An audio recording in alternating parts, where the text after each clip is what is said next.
Man, when I tell you American car, what do you imagine? Something like this. When I tell you Asian car, well, there are two options, either this or this.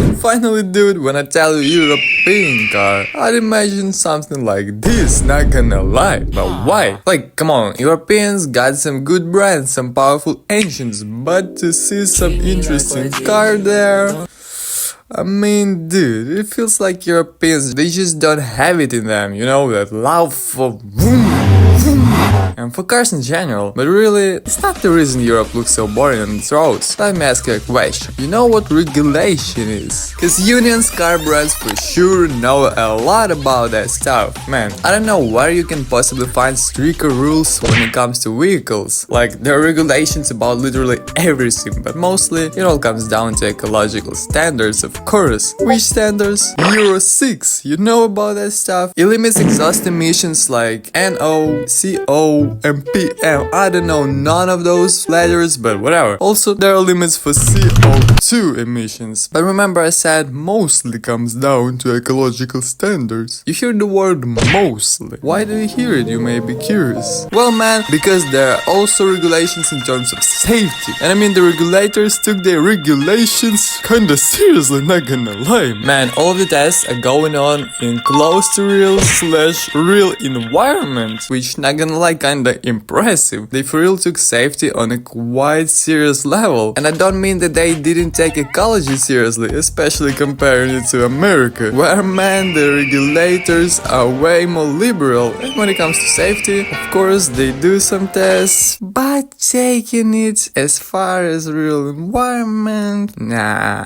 And the rules, they're kinda more so recommendations, you know what I'm saying? Yeah, America doesn't have it as strict as the Union, but you know what else they don't have? Damn sky-high taxes for old cars. Man, when you think of 80s, 70s, and even further in the way cars, I'm more so than not sure you think of the States. Cause in Europe, if you see folks driving around on those bad boys, you know they got some white buckets. Or they register their car as a retro or historical vehicle. Yeah, you can do it if your car hits 30 years, puberty is finally done, you know? And that status allows the car not to follow modern safety rules and Euro 6 ecological standards, but it cannot be all that pretty, you know? You cannot modify your car. It has to keep its identity, which means you can't make it a modern fucking beast. Put some good ass gears in it and drive it like a monster. How it is in the States. Nah, man, in Europe they said bedtime after 10 AM and no loud cars allowed. So if you want to have an old car and don't pay some high-ass taxes, you have to drive it pretty much how it was built in the factory, which means in most cases it's not gonna be the best experience, let's say this. Yeah, I mean, if the car was taken a good care of, it can be all good and even drivable,